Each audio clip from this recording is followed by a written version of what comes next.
things up, the switches up. All day. Yeah. Hey, folks, man, this is Cory, and we're back with another From the Canopy podcast episode. And I'm here, as always, with my co-hosts to talk about movies, because this is the movie Massacre. And I'm here with Cornelius, a.k.a. Evil Corny. What's up? And I'm here with Bobby Blockbuster as well. Yo. How y'all doing today, man? Horrible. Everything's I'm a miserable person. Oh, I'm doing all right. I ain't got nothing reason to complain. Doing all right. Yeah, honestly, I'm doing okay. Just It's a little gloomy, but I got to the movies today. We'll talk about that a little bit later. You know what sucks though about my theater right now? The full menu isn't back yet, and I don't know why. Is it maybe because the supply chain is messed up because of the COVID and they weren't ready yet? Or is it because they don't have the extra staff to cook the extra food? Because right now I could only get popcorn, soda, and nachos. And it's and candies. I'm not going candies, but I like a burger sometimes, or some poppers, jalapeno poppers, or some fries, but now like hot dogs, like all that stuff is not available now. We only got the basics. And I'm kind of frustrated. Really? Real food? Kind of frustrated. I'd be angry. Is this AMC or is it it's Regal. It's Regal. Okay. Yeah. And there's a thing on the screen too that pops up and says, unfortunately the full menu isn't available right now. I don't know when it is going to be, but dang, right now. That thing says, "Fuck you, Cory. You should have went to McDonald's." Yeah, but sucks, man. Because I want to support them. I want to give them money because I know they need it. I'd rather buy stuff. I already got the Regal Unlimited, so I try to at least buy like a concession item every time I go. Just for support, but it's a very limited menu. So I did have Pepsi and some nachos, though. I did. Right. As much as I'm complaining, I'm gonna find something to eat. I'm not that picky. That's basically what I do. The showtimes at my main theater have started getting fucked up now. Like the other theaters, I think they've been showing they're continuing to show shows like at like 1 and 2 o'clock during the week. But now this starts, this theater starting like 3 o'clock shows, 4 o'clock shows, and that's kind of pissing me off because that kind of messes my Monday up. Yeah, it kind of messes my Monday up. Yeah, because at least I've noticed this week we're back on our 11:30s. So they've got some early joints back in effect for most of the things they're showing. But it was crazy too, because almost, man, I wanted to go back today because I forgot what they had on the thing. It was like an old ass movie that I never saw in theaters. I definitely saw this film and I was like, yo, this would be really dope to go watch this today. And they've been doing a couple things, and they've got the thing where they do, I think, free movies for kids in the morning. Oh, wow. Oh, yeah. So tonight, 7 o'clock right now is on Willy Wonka and the Chocolate Factory. Oh, okay. The Gene Wilder version. That would have been cool to see on a big screen. Yeah, fuck yeah. Yeah, a friend of mine, Lizzie, they shared something with me yesterday about Snowpiercer being a sequel to Willy Wonka. I'll share that link with y'all, but that's far-fetched, man. Wow, yeah, that's a reach. It has some parallels, but I'll send y'all that link when I get a chance. Yeah, but it was kind of trippy. It has me kind of want to watch both of them. I'll probably put those on next week for my stack. Let me see. So let's get into it, man. I got one news story today, and I'm kind of excited. I mean, we knew this was happening, but it's cool to see the progress. So apparently Anthony Mackie closes the deal to star in Marvel's Captain America 4, in which he will take up the mantle of Captain America. And that's crazy. So I mean, it's not really much to say about that, but like, bring it. I'm so excited. I can't wait. I cannot wait. Yeah. I kind of like how that kind of got sped through just because you have the Captain America Winter Soldier series. I mean, Falcon and Winter Soldier series. And you don't have any real dead space. Then you have to go through and over explain. You just going in there with it. Yeah. My question is, are we going to have John Walker and any of the things that happened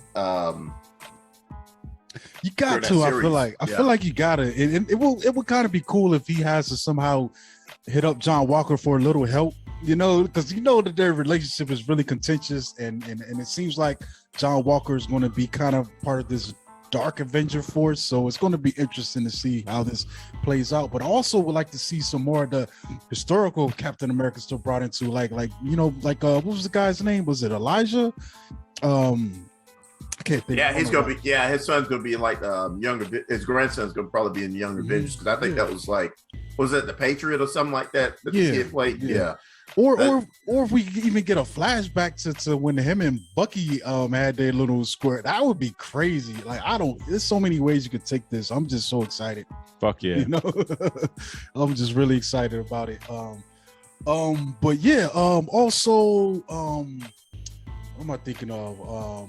The What If is going down. I didn't watch today's episode. I think I love today's episode. I think today is the Black Panther episode, but I watched the first one. That was great, man. Marvel's just killing it, playing around with the universe. We do get an update on update the Scarlett Johansson situation. Apparently it's just still up in the air what Disney's going to do, and I think ultimately they're just going to have to cut a check with Scarlett and satisfy her contract. There were rumors that Emma Stone was going to file her own lawsuit concerning Cruella, but I don't know if that's going to go down, because it seems like she just signed on for Cruella's sequel. Yeah. And so it's hard to say, man. I mean, we've got rumors as well that Disney's pretty much parted ways with Scarlett Johansson. There's rumors that the film, was it the Tower of Terror film, might not be a goal with her anymore. But I don't know, man. Like I feel like this is to me feels like business. You know what I'm saying? And I feel like it can be resolved without ultimately destroying this relationship, especially with Feige in there kind of acting as a intermediary, trying to smooth things over and make it right, with his talent, him representing his talent, which is Scarlett Johansson, to the company, which is Disney. But on the surface, me looking in and out, this new guy is kind of crazy. The new guy that's running the company, and it seems like he's just doesn't care about the relationships or any of that. It's all really profit driven, which Disney is a money machine, but it seems like really crazy because and the conflict comes over Disney Plus. So I think he gave this new guy that's running Disney Plus too much free reign to determine that programming, you know what I'm saying, over there, which conflicted with the previous contracts he had that they had with actors in these Marvel films, Right. So I just think over time it's going to get smoothed out, But in the meantime, I don't have any film history stuff. I couldn't find anything interesting, so I'm gonna defer to Bob, man. Pull the trailer up, man. Pull the trailers. There we go. So the first film we got is a film called A Journal for Jordan, which is it's directed by Denzel Washington, and it's going to come out December 10th, right before Christmas time. And it's based on a true story of a sergeant named Charles Monroe King. And pretty much he's deployed to, I want to say it's Iraq. And he has he has a young child on the way. So he compiles this journal while he's, I guess, on his tour, pretty much just to teach his young son about love and give him advice for, how to, be a solid young man, with him, I guess, in his personal life. Maybe he grew up without a father figure or something. So he's trying to just provide something for his new. Excuse me, my bad, man. I was adjusting, but what's the name of this one? Oh, it's called A Journal for Jordan. Oh, okay. Yeah. And so he compiles this journal and writes it while he's on his tour for his little man that's just born, or he knows he's on the way. But in the trailer it does give us scenes of the little child, in infant stages. The cool thing about this, like I said, it's directed by Denzel Washington, and we get Michael B. Jordan playing the role of Sergeant Charles Monroe King, and then you get Shantae Adams and Cleveland Berto, amongst others.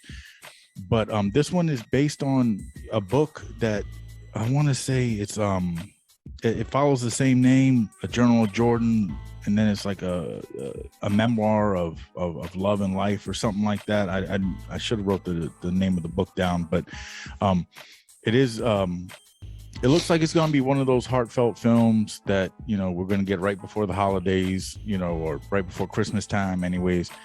And it looks like it's going to carry some weight. And, you know, Denzel, you know, I mean, like I said, he doesn't really swing too much and miss. So has he directed anything else before? Yeah, he directed Fences. He directed The Great Debaters. He directed he directed that? That was a good ass movie, dude. I haven't seen that. He directed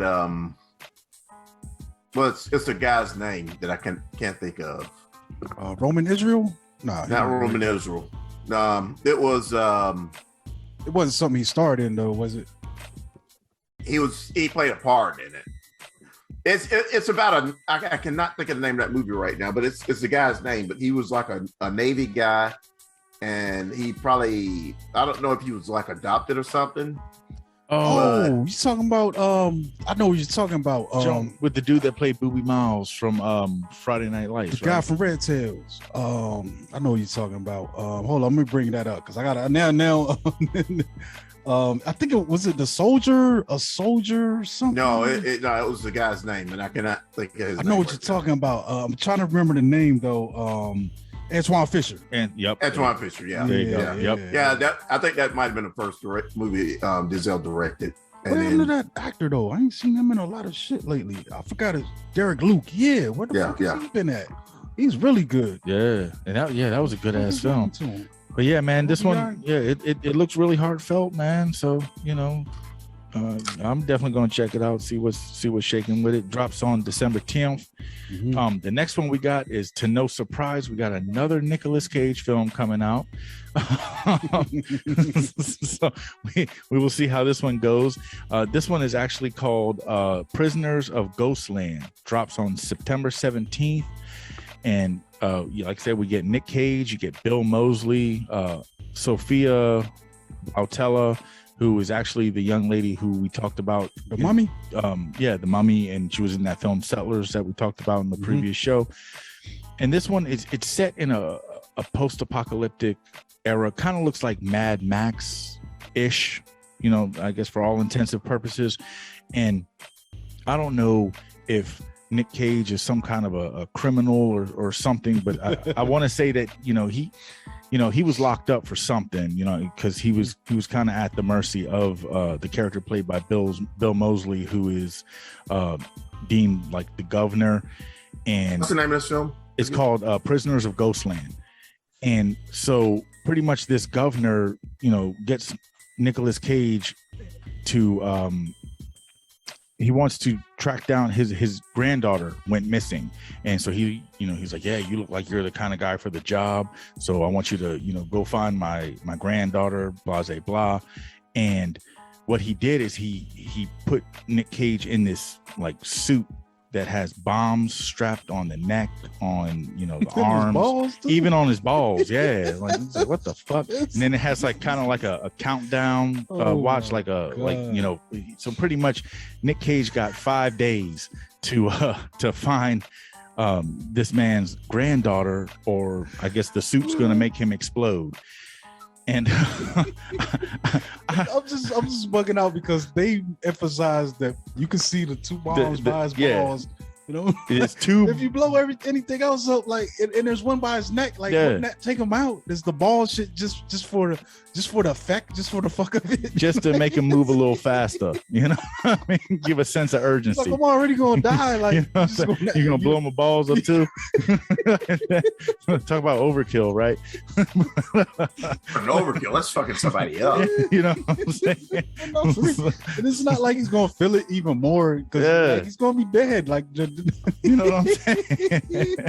But, this is wild. But yeah, I mean, it looks like it could be a pretty, you know, fun film to watch, you know what I'm saying, as long as they don't get too far-fetched with it. It looks like it's gonna have some cool little fight scenes. The whole setup was far-fetched. Yeah.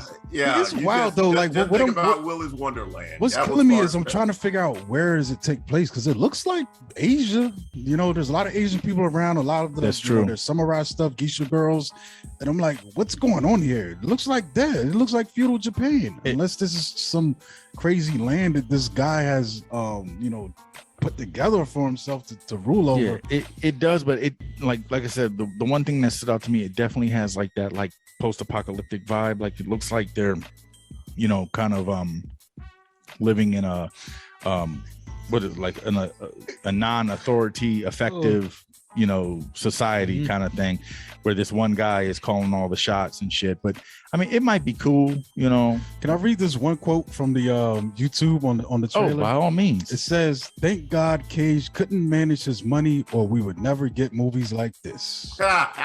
Enough said. Yeah, man. Like I said, we're gonna get a solid 7 from that dude every year, and at least 3 of them are gonna be good. that might be the quote of the month. Like I said, I can't think of too many bad ones that he's done lately.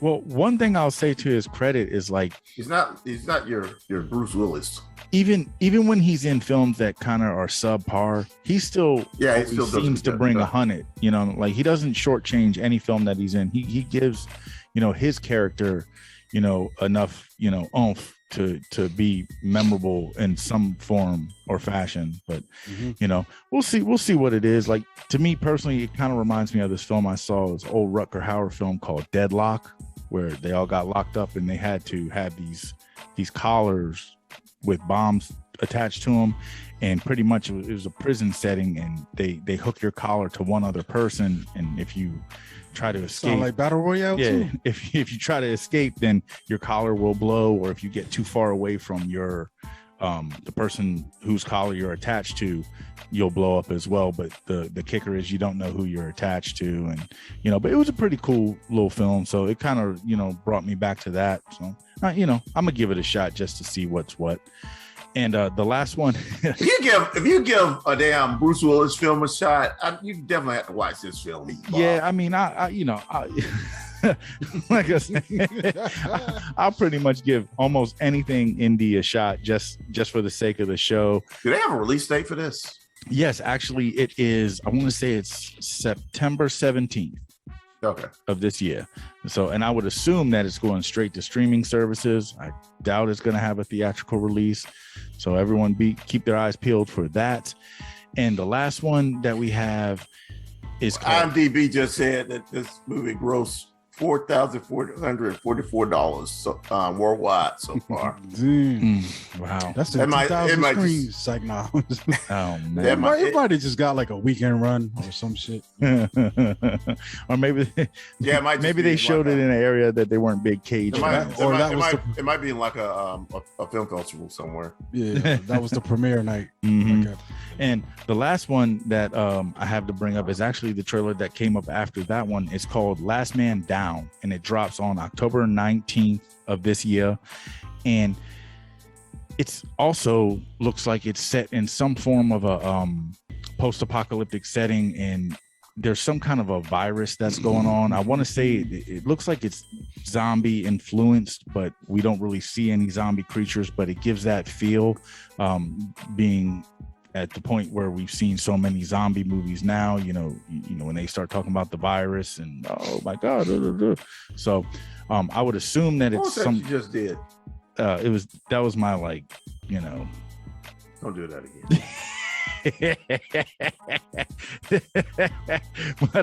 but yeah, so there's this virus that apparently is running rampant through the world, and this one guy, his wife catches whatever this virus is. She caught the Rona. Yeah. And these people, come by, like these, I guess we'll just, for all intents and purposes, we'll call them some kind of enforcers. They come by, they kill his wife, and it shows this all in the trailer. And then he goes, rogue, lives in this little desolate little area. And I don't know how long he's there, but he's out in the woods somewhere. And out of left field, some woman shows up at his door. She has a barcode tattooed on her wrist, and she says she has the cure for the virus. It's in her blood. And the same people that sounds like the damn Omega Man.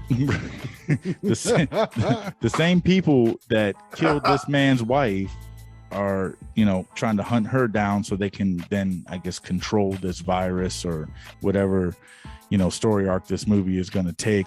But this dude, I mean, he's in this cabin and he's like ready for war. Like there's this one scene where he like opens up this part of the wall and he's got all these guns and he's like, fuck that, we're gonna go to war with these mercenary individuals and I'll keep you safe kind of thing because I ain't got shit else going on out here in these woods. So, and I mean, it looks like it could be kind of action packed.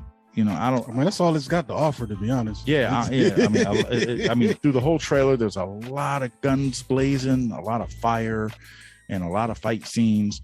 And this dude, obviously, like he either don't own no shirts or don't own no shirts with sleeves because he's out there like he looks like a Snake Plissken on steroids. Yeah. I mean, honestly, I'm looking at this trailer and like, hey, Snake Plissken only had one eye. I'm looking at this thing and I'm just like, I don't know, bro. Like it looks like some shit you would rent back in the day. Like you couldn't get Commando. There's not a new Commando out, so there's probably Grunt is another so rent Grunt. Some guys shooting shit up. He looks like these muscles and guns going on. I don't know. No Commandos, so get Commando. I feel like this will probably come to a streaming service.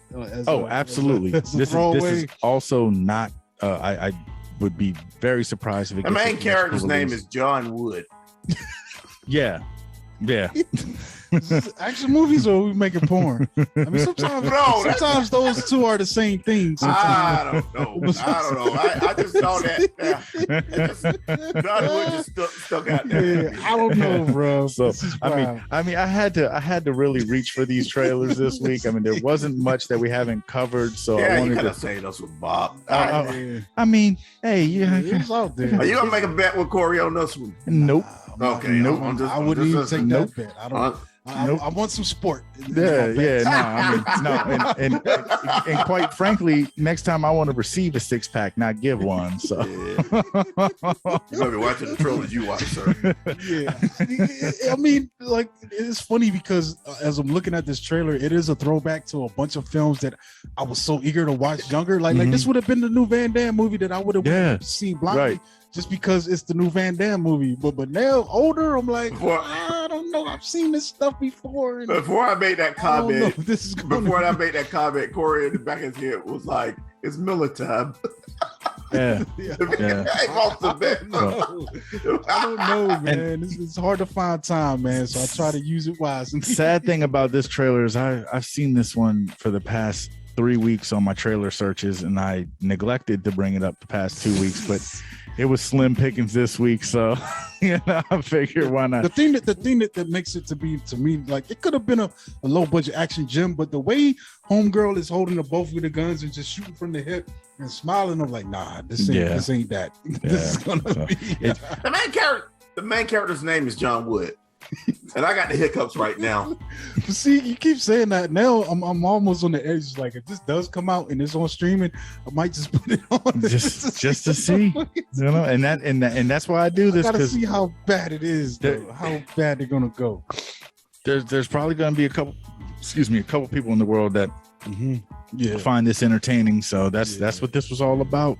But yeah, that's all I got, man. That's all I got. What's up, man? Well, let's just get into our reviews, man. I got 2 films in. I mean, one we've already talked about a little bit, but I guess I can get my input on. But the other one, I guess we'll start with that. I did watch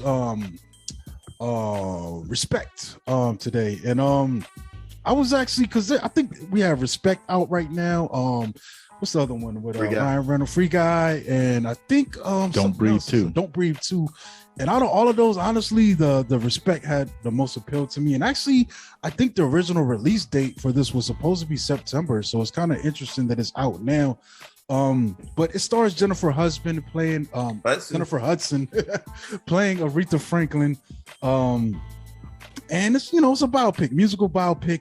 And honestly, dude, it's great, man. This thing, like it was just so well done. There's also an Aretha Franklin TV series that's out right now, and I think I watched it. I think it's starring Cynthia Erivo as Aretha. So we're getting a lot of Aretha right now. So I'm trying to think of what the name of that was. I can't remember. It might have just been Aretha, but even if you've seen that, I would say this is still worth your time because this film doesn't encompass such a wide span as that film. I think both of these films start off when she's like a young girl, but I think this is more condensed and more of the main parts of her career. And I had such a blast watching it. Like Jennifer Hudson, first of all, like she's been in films before. I didn't watch Cats, so maybe we can maybe that's something we could attribute to Cats a little bit. The fact that she's so good in this, you know what I'm saying? Like I haven't seen that movie. I heard it's bad, but maybe getting the reps in that film has helped her, you know, lean into this more and just take on more of these acting roles because she's amazing. She was in Dreamgirls though. Oh, okay, yeah. I forgot about that, but she's great. She's amazing. Yeah, think about that before you go Cats. Her presence is just insane. Like she can act. She's got it, you know. And when you combine it with this voice, the singing voice, man, it's a perfect match made in heaven. But also, I want to harp on the rest of the cast too, man. We get Marlon Wayans, who plays an eventual you know, husband, like or I don't know if they were married, but partner and manager, you know, of her for a while, and that kind of leads to some problems because he's a hothead, man. It's crazy. It's almost like an Ike Turner situation where she's trying to advance in her career, but he's always in the room, putting his foot in his mouth and just burning bridges and trying to set everything on fire, man. And but he's so good at this role, man. You love to hate him. We get Mary J. Blige, who has she's in here, but you know, in the very beginning, but she has a really important scene with you know, Aretha, and it's so great when you see that go down, and it's like everyone who's in here has a chance to shine. It's crazy, man. We get Audra McDonald, who plays her mom. It's nuts, you know, when you look at the cast and the people that you know, what they doing here. We get Titus Burgess, Forrest Whitaker, Lodrick Collins. Another standout to me is Mark Maron. You know what I'm saying? He's so good in this. Like, and it's kind of, I was made a joke earlier on social media. I was like, bruh, if I'm going to give out nominations from this movie, definitely you're going to put Jennifer Hudson up for you know, best woman actor. You know what I'm saying? But also, I got to give Mark Maron a supporting actor nod for this. But it's probably not going to go down well in this woke era that we get a white man the supporting actor role in this black musical biopic. But every time he was on the screen, I was laughing my ass off because he plays a record executive that kind of helps her get over the hump in her career. Because I mean, at this point when he meets her, she's had 4 records out, no hits. She's not the Aretha that we know yet, and he helps, you know, her do the music that she wants to do, and boom, and it explodes from there. But every moment he's on there, he chews up the scenery, and it's just amazing to watch, man. The whole thing was just great. It's like a really potent film. The only complaint would be probably is the way that the story's unfolding. It's kind of flat, you know, like a lot of these biopics we've seen lately, like say like a Rocket Man or even Ray, or, you know, I feel like they're taking more risk in, you know, telling the narrative, but this one is kind of straightforward. So, but other than that, I feel like the performances and all overcome that. You know what I'm saying? It makes this film great. And I will tell you this, if you go see this movie, you're going to get to that end point where she's doing her final performance and they're showing the little, you know, yeah, Aretha did this many, the Grammys and Rock and Roll Hall of Fame and all that. But stay, because there's a moment, like as the credits, you know, as they wind down, where the real Aretha Franklin comes out and they show us the footage of her doing the Natural Woman song at the Kennedy Center Honors. And she's like 70 years old. And dude, like I was walking out and she popped up on the screen and I stopped in my tracks and stood there and watched this dude. Like I got the utter chills, the smile came. I felt so good watching that go down, because she, even at 70, she's like, her voice isn't as strong, but she commands the room and even like does something, you know, at the last minute in that on just from a performance, a musical standpoint, that like it gave chills up my spine, and I walked out of this thing with a biggest smile on my face, man. Like definitely worth your time, and go see this film, man. That's all I can say, man. Go see Respect if it's playing near you. Definitely. Yeah, that's all I got to say. That's my movie. Okay. Yeah, I'm gonna try to catch that next week. I'm on call this week. Been on call for the last 2 weeks, and I haven't been able to sneak off and go in and see anything. Yeah, but it's at least 2 I want to see that's out right now. The first film I'm gonna really mention might be the only real film I can talk about this week. It's In the Harder to See. A couple years ago, I was going to go to see this in the theater, but it didn't really stay in the theater that long. Next thing I know, it was like in a dollar theater. I never, it's like certain times a year, like I want to go and see a film and then it just doesn't line up right. So thankfully, Cory, and I completely forgot about this film. Cory hit me up a couple weeks ago and asked me if I'd seen it. And I was like, no. Next thing I know, he sent it to me in the mail. Appreciate that, man. This is basically the story that inspired Moby Dick. And you have Herman Melville, played by Ben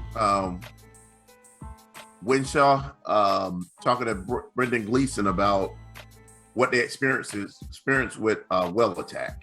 There's a group of whalers. The actors are Chris Hemsworth, Cillian Murphy. Tom Holland. Yeah, Tom Holland was in it. It's kind of neat seeing them two together. Right before we see them together again. Right. That was cool. Nobody else that's note really, but overall it's just them going out, whaling, and then they run into a whale that wanted to put up a fight. And it overall it was amazing.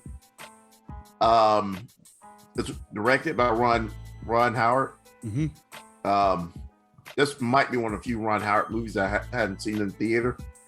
I just loved it. It was nice effects.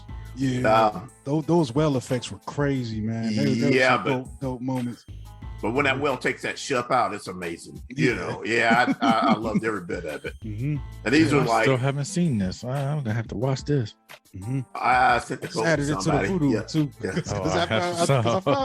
I found a copy brand new at the Dollar General. It was like $5, so I sent that to Corny, and then I was like, man, I want to see it again, so I just bought it on voodoo.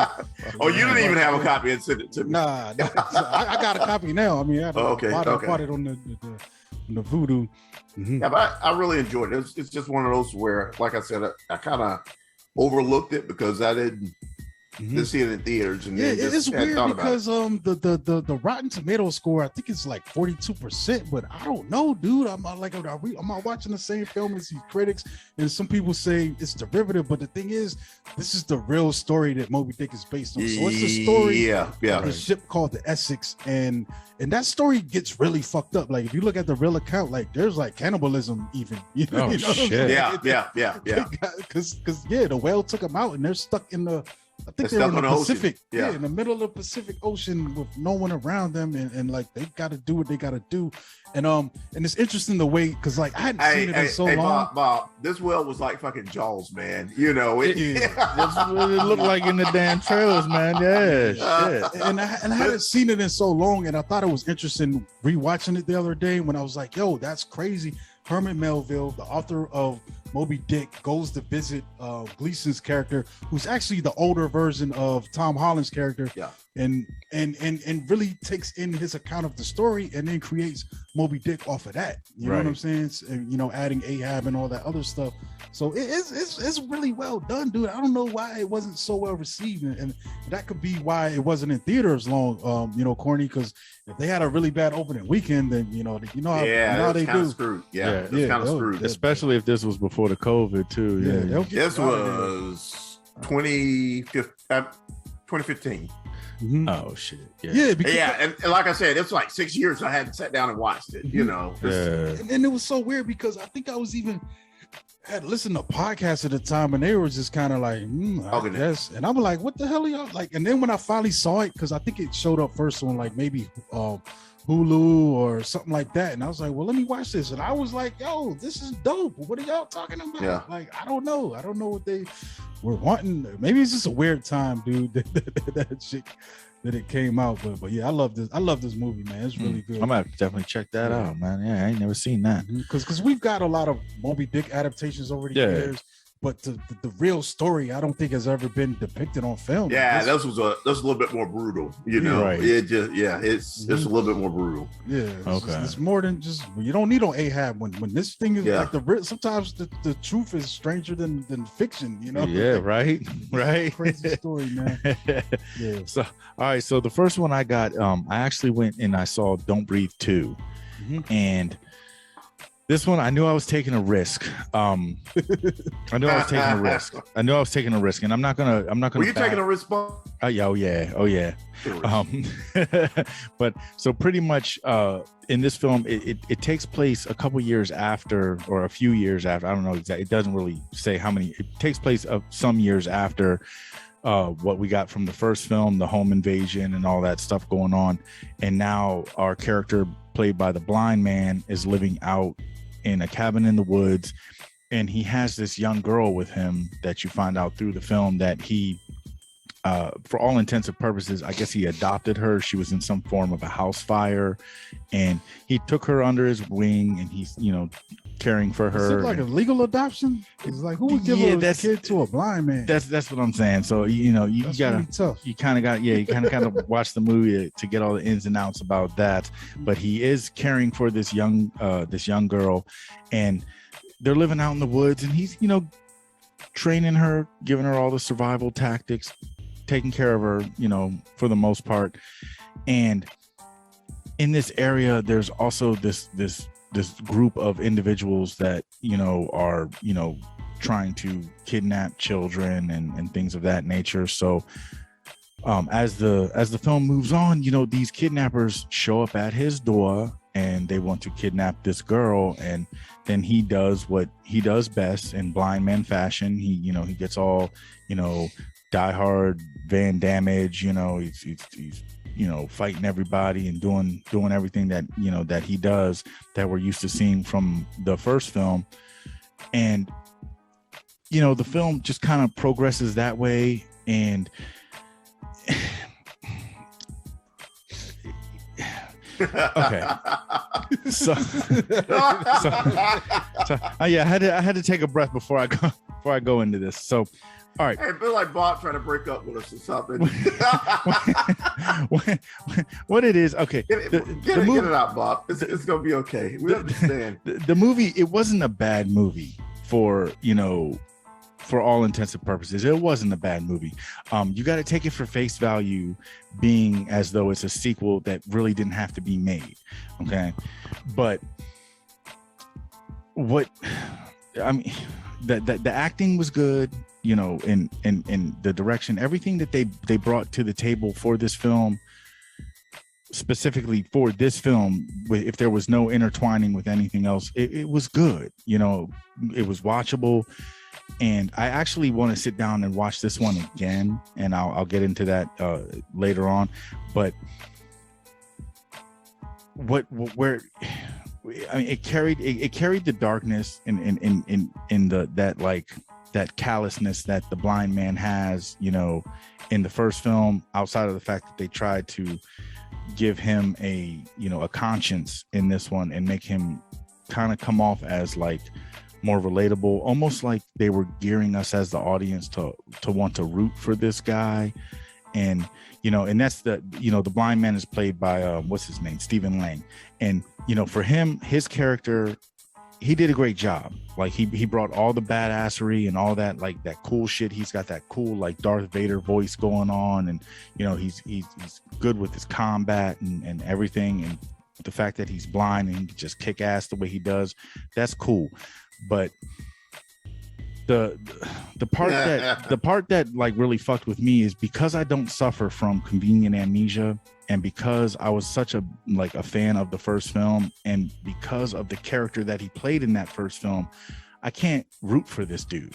Like I don't feel bad for him in any way. I don't want him to win in any way. I don't want to see him, you know what I mean? The dude was a bad guy. Like he whatever course path he took in his life. He was doing fucked up things, and you got to own that shit. And you know, so in this film, you know, the fact that, you know, somewhere in your later part of your life you decided to, you know, look out for this little girl who had no one else, and you're trying to show her the ropes the best way you know how, still doesn't make you a good person.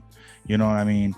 And, you know, it was hard for me to forget everything that he did in that first film as I was watching this film. And maybe I went into this with a skewed view, or maybe I just, like, you know, it was too unforgettable for me to really accept the fact that now he's this kind of like father figure-esque, you know, protector guy that's gonna come. You know what it sounds like? It tried to make him into Schwarzenegger in Terminator 2. Or fucking Commando. Well, Commando. Commando was like, he was a good character in the beginning. Yeah, he was, you know, like the first Terminator was like a straight up villain. And then he gets reprogrammed, but you know, you can't reprogram a blind man. That's like not just a human. And so that's the thing coming from, Bob. That's where it was like, it was really hard for me to sit back and just watch this film. But you know what I will say to that point is that if they tried to do this film and didn't intertwine it with the first Don't Breathe, it probably wouldn't have even made it to the theater, because this is like I said, yet again, it's an oversaturated concept. It's something that we've seen time and time again, and majority of individuals that are watching this, we're watching it to see what's up with the blind man and what he's really gonna do. So it's a double-edged sword, you know what I'm saying? So all in all, it was good enough. And, you know, I will say that I do want to watch it again, because the third phase it brought things together enough for me to make it all kind of cohesive enough to where it's almost acceptable. But like I said, you know, I couldn't watch this film without my face cringing, or, you know, in the whole first, you know, hour or so. Like, I'm like, man, I just want someone to knock this dude's block off. You know what I'm saying? You out here like if they try to make this same movie, but the guy is Donald Trump. Yeah, you know what I'm saying? Exactly. Like, how do you know, I can't. Well, what if Freddy Krueger's suddenly running an orphanage and he's trying to save it from foreclosure? And you trade in you trade in your glove of knives for a bouquet of flowers or something. It doesn't make you any less fucking potent. And I can't unforget the shit that you've already done. That's the thing. Like, so like that was my problem with this film, is that I couldn't unsee the shit that I already saw in the first one. It was very hard for me to root for this character, and the way that story arc was going, it was like they were really kind of prompting us, almost encouraging us as viewers to really root for this guy, and I couldn't do that. So maybe that made this film a little more harder for me to watch than others. You know, anyone who hasn't seen the first one, if you watch this one, oh man, that dude's badass, go ahead and watch the first one, and then it's gonna change your view. You're like, man, fuck that dude need to get his head cracked, you know.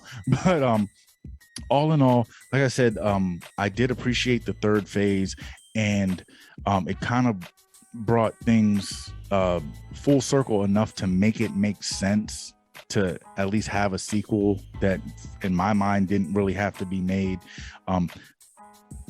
But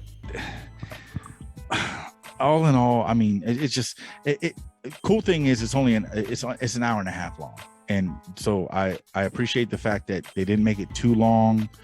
They didn't really, you know, overhit the nail. They gave us what we would expect for this style of film. For anyone who has followed the first one, this one kind of follows the same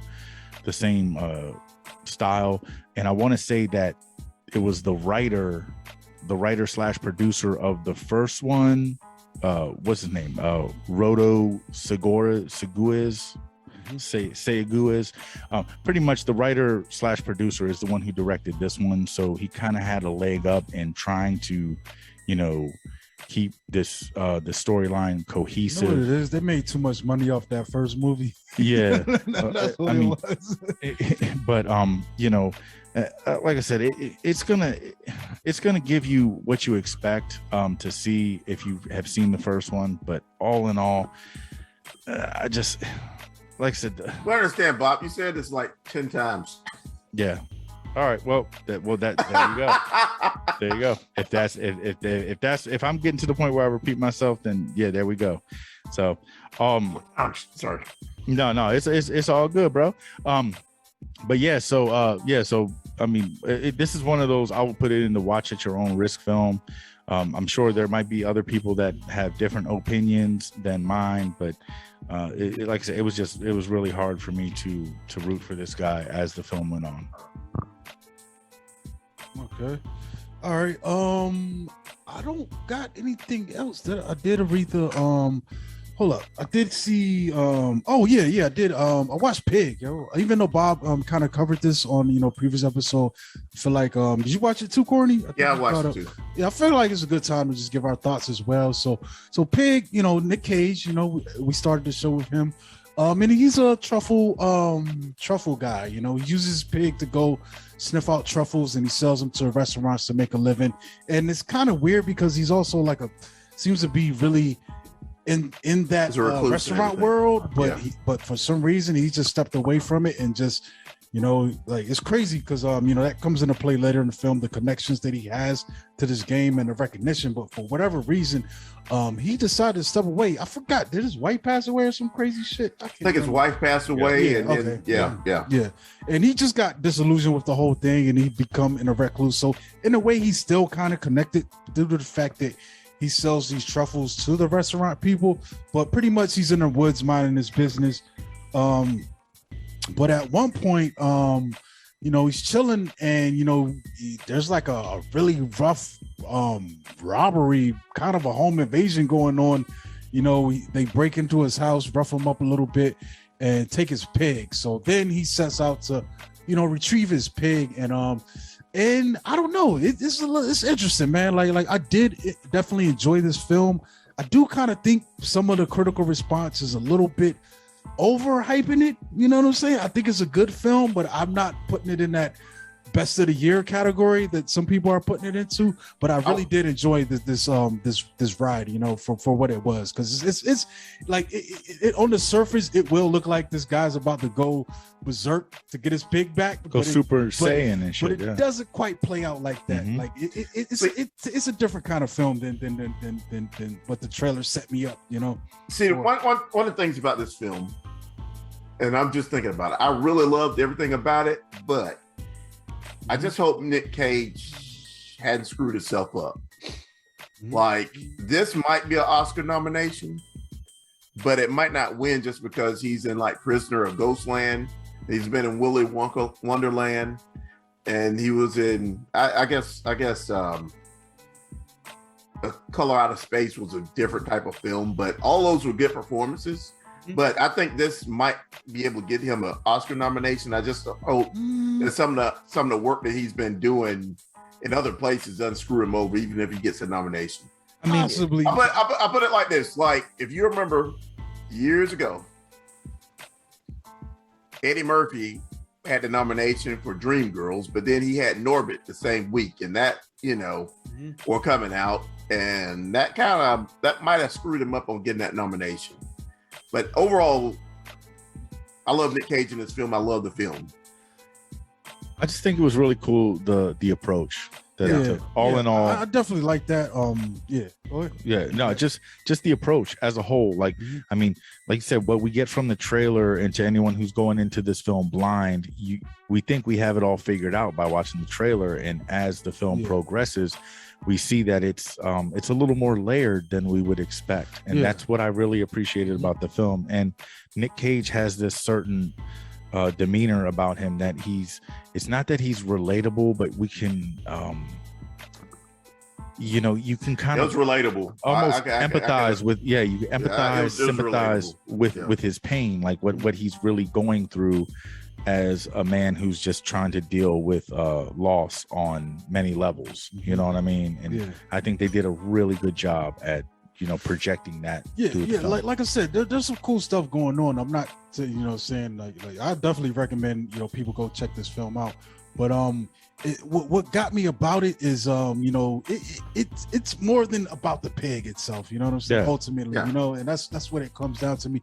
But if we're going to go film for film, I feel like what he had to do in Mandy was a little bit more complex than this. You know what I'm saying? Like we got more of them. You know, like that bathroom scene in Mandy.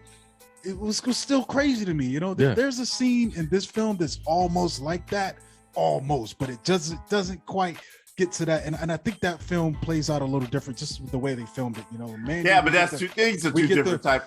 Yeah, we get in Mandy, we get the sound of it, and this film is just like we're looking at him. Yeah. And like so you're missing that extra dimension, you know, of immersion. But I still like I said, I'm definitely recommending this, but I don't think this is, you know.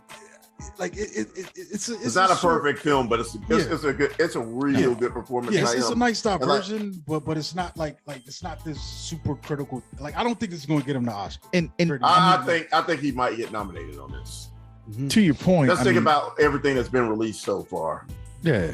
And I mean, to your point, in Mandy, you know, we get that classic Nate Cage Kirk out. You know what I mean? Like he gives us that wide eye, you know. And this one, it seemed like he had to get more in tune with his emotional compass. He's way more reserved in this, but it's kind of a similar sense. But it makes sense with the film. You know what I mean? Like, I mean, his heart's still in the same place.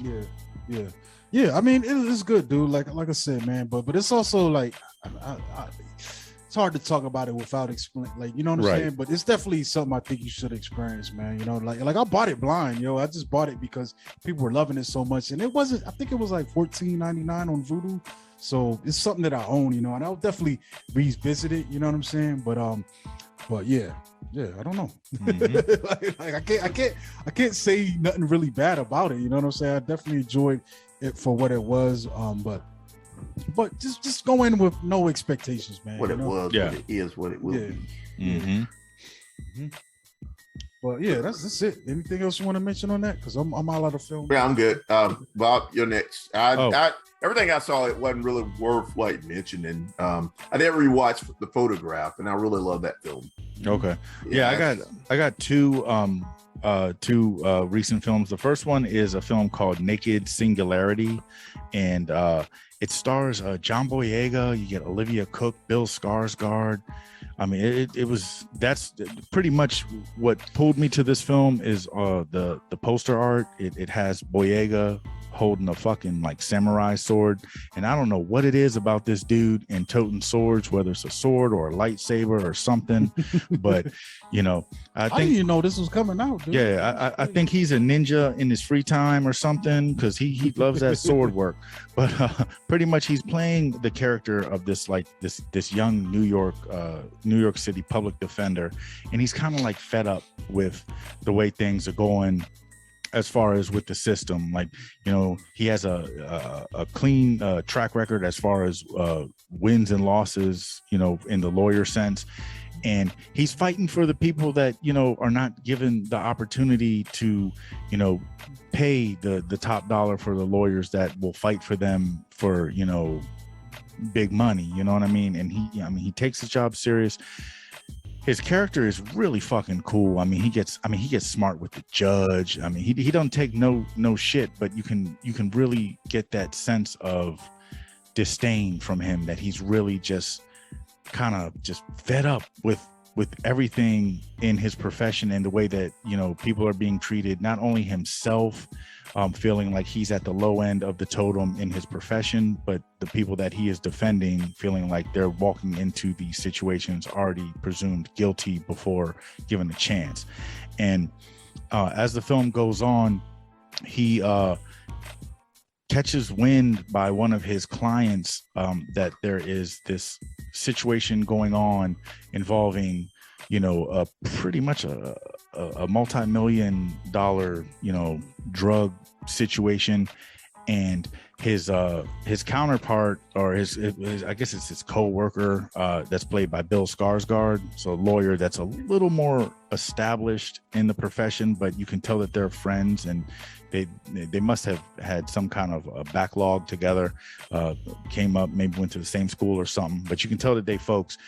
And Skarsgård is like, man, fuck that, let's take that information that you got and let's make this move and try and pull a heist off.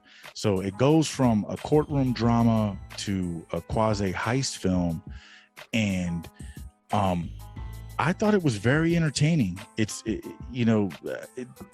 lot of the reviews, they're trying to like bag this film. From what I understand, it was based on some book or something, and maybe it might not be cohesive with the book. I don't know anything about the book. I went into this blind, and I just watched it, like I said, because of the poster art, and I thought that was really cool. And I was thoroughly entertained with the whole story, the way it progressed. I mean, it's a basic storyline. You're not getting a lot of highs and lows. It's pretty much straight to the point, and the acting was really fucking spot on. Like I said, not just from Boyega, who did a great job, but Olivia Cook did a good job. Skarsgård did a great job. The direction of the film was solid, and I mean, it gives you pretty much this is one of those films you just take for face value. If you read the fucking synopsis, you get a feel for what's going on and just let it happen. You know what I mean? I really enjoyed it. Would I go back and watch it multiple times? Probably not, but it was a very enjoyable one-time watch for me. You know what I mean? And so that's Naked Singularity. I would definitely check it out if given the opportunity to do so. And the last film that I got, this is probably the most enjoyable film that I watched this week. And it's actually on Shudder right now. It dropped on Shudder 2 weeks ago on July 29th. It's called The Boy Behind the Door. And reason why I checked this out is because of the characters, you know what I'm saying? Or actually the two young actors, one, Ezra Dewey, who was in the film The Djinn that I reviewed, I want to say maybe a couple weeks back, the one about the genie. And then you get Lonnie Chavez, who was in The Waterman, which that movie I did not really like, but that was no slack on Lonnie Chavez's part. He did a good job as an actor, but the movie as a whole did not hit home for me. But pretty much these two young guys, they're best friends, and they get kidnapped after, I want to say it's either after school, before a baseball game kind of situation, and they get taken to a secluded house out in the middle of nowhere. And the character that's played by Lonnie Chavez, he has an opportunity to escape, and so he does what he needs to do to escape the situation that he's in. And as he's making a run for it, he hears his homie like screaming for help.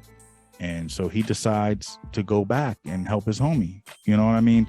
Like, he's like, man, I'm not gonna go and try and save myself kind of situation. I'm gonna look out for my dude. And, the film just kind of goes from there. And what I'll say is this, like, I don't go out of my way to like watch films about like with this subject matter. Like it's not really like my niche. I don't like to see, bad things happening to children because it happens too much in the real world. I don't like to see it happening in films. But for this film to kind of carry this kind of subject matter, it was done in such a way. It was very tastefully done, because they didn't give us too much of like the shit that we didn't need to see. You know what I mean? Like this, like I big props to the directors. It was two directors. It was what's his name? David Chaboner and Justin Powell.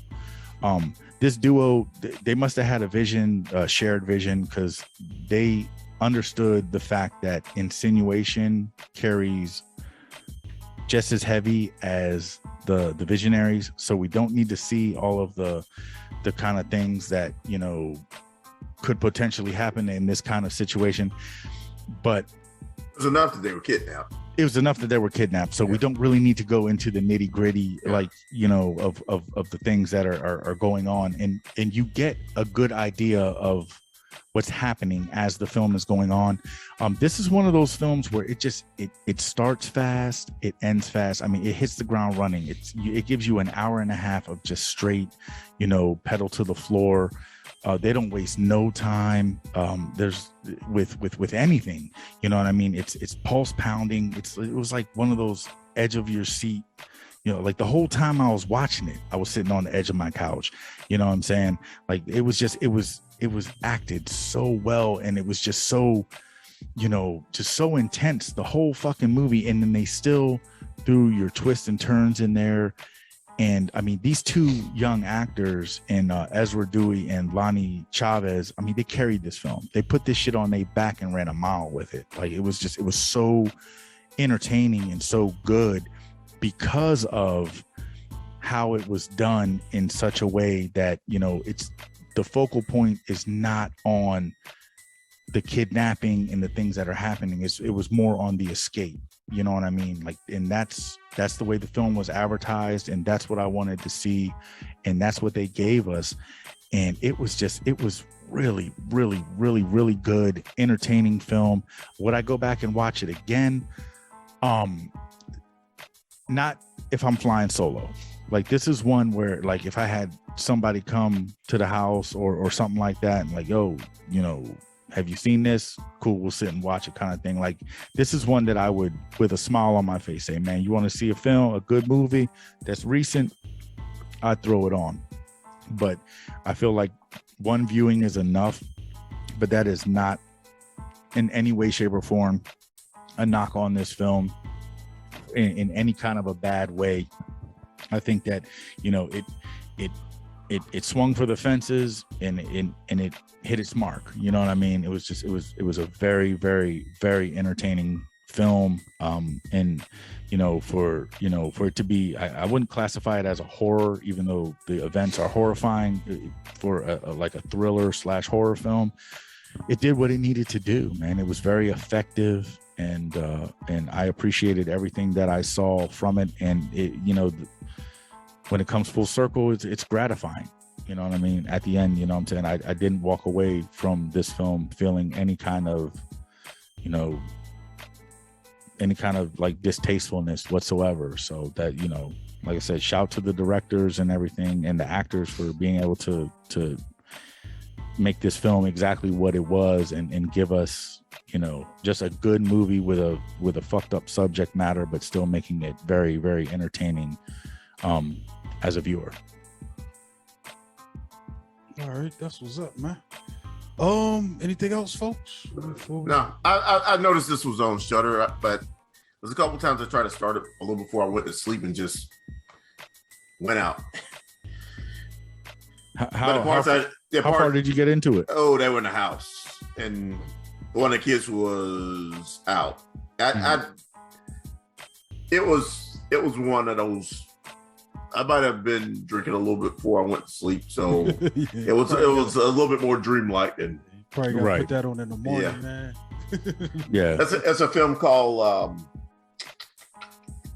What did I watch last week? I did mark this as a watched film, but like shit, I forget the name of it. I'm forgetting the name of it. It's just another film on Shudder to where this. I kind of forgetting what happened. This woman goes to like this secluded cabin with her friends, and friend might be biting her or drinking blood from her. Is it Bleed With Me? Have you seen that one on there? That's the name. I haven't looked on there in a while. Yeah, I keep forgetting about Shudder. I got too much shit going on. Yeah, it's Bleed With Me that I watched a couple nights ago. But I watched the entire film, but it was just one of those where I was laying in bed in the middle of the night watching it. I might have fell asleep on a part of it. I started back over and, you know, kind of saw what was going on. But I thought overall that was a decent film. But then yeah, sometimes for me it's a time of day thing, man. Like with this Aretha thing, like I'm glad I went at like around noon. You know what I'm saying? 'Cause I feel like if I went in this thing at like 10:30, I'd have been like, fuck, how much time is left? But you know, I was energized and up, you know, and awake. So it went by pretty smooth. But I think that determines a lot of things, man. Because sometimes I'll do the same thing too, man. I want to wind down, but I also want to see something. And it might take me like 2 or 3 starts to actually finish a movie. And it's not saying that the movie is bad or nothing. Yeah.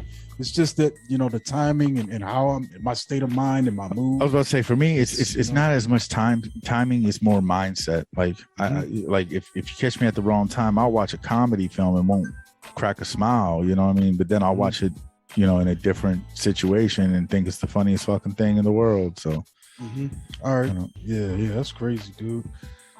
Yeah, but I think we're it. We can wrap this thing up. Yeah, I don't got much else to say, man. I'm so looking forward to Shang-Chi. I want to see that so bad, but I think we're still 2 weeks away from that. Yeah, that's September 2nd. Anything 3rd. Coming out this week? I think also Candyman is next. That's next week, the 27th, right? Yeah. What do we got this week though? Or let me see. What day would that be, Phil? The 20th. So now the 20th. AUG August 20th. Excuse me, why am I hiccuping? Paw Patrol. Oh, that shit. Reminiscence. Yeah, that's what I was thinking. I was thinking about that with Hugh Jackman in it. Okay, we also got The Protege, which is the action movie with Sam Jackson and Maggie Q. And we've also got The Night House. I don't know what that's about. I've been reading good things about that one. It's supposed to be a little horror film. Yeah, I saw the trailer for that when a couple months ago when I saw Escape Room.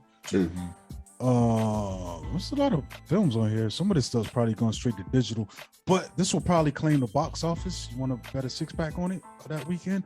But Paw Patrol the movie is going to be out on August 20th. Well. I bet you that's just number one.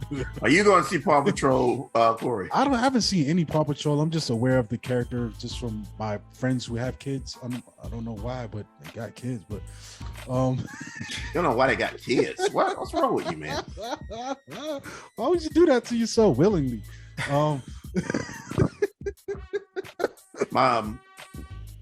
My nieces and nephews are kind of too old for that. I never ever remember any of them one of them mentioned that show. There's another film called Flag Day. We got another one called The Habit. The Girl Who Got Away. Rising, Demonic, Sweet Girl. Demonic looks pretty good. The Loud House. Oh, Demonic looks good. Demonic's about a guy that did. That's about a guy that did. That's the one with District 9. Oh, Neil Blomkamp. Yeah, and it's the one with the girl and her mom is in like a psych ward or some kind of hospital, and then she's having like some kind of. When's Demonic come out? Demonic flashes or something. This Friday. Yeah, I think that's an IFC film too. Yeah. That's coming out on demand. We also get a film called Annette, starring Adam Driver as a stand-up comedian. Film called Confetti. Looks Chinese film. Rare Beasts. There's a lot of movies, dude.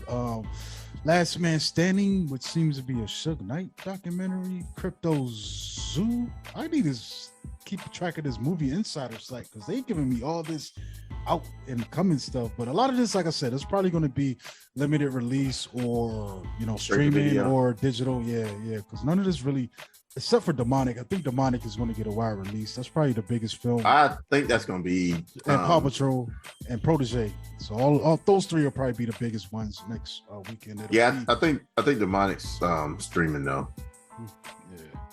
But yeah, that's what's up, dude. But we out of here, yo. I'm going to let y'all go. I'm not going to hold you. It's my new favorite phrase. I'm not going to hold you. But yeah, this has been Cory. You can catch me at Monkey Blood on Twitter, Instagram. Follow the podcast at From Canopy on Twitter and at From the Canopy on Instagram. And you can email us from the Canopy Pod at gmail.com. This is Bobby Blockbuster. You can catch me on Instagram at Bobby Blockbuster 118. All right. I'm Cornelius Bros. You can find me on Facebook, Cornelius Bros, on Instagram, Cornelius Bros, on Twitter at Cornelius1976, and TikTok at Cornelius1976. I'm just watching videos on TikTok. I'm not doing any videos. All right, that's what's up, man. I did do some. Reminded me, I got to do more TikTok shit. That's what's up, dude. I tell you, Trent, you need to follow on TikTok. I forgot it. I don't like. I'll send it to you. Messing around with that app because, like, as soon as I log on or click, like, I do my thing, but then it just bombards me with all kinds of, like, it's like it doesn't even let you breathe. It just starts playing shit, yo. It's like, well, you go search and whatever. Okay, it's a thing. That bitch, yo. Like, it just goes off. It's a trend called when you're talking. It's a trend called when you're black. Okay. You hear me? Yeah. When you're black. Yeah, that's my favorite thread on there. It starts going off as soon as you open it up. Like, yeah. But all right, man, we're gonna catch y'all next time. Deuces. What do you want to do? Shut the computer, your phone down? Shut this computer down.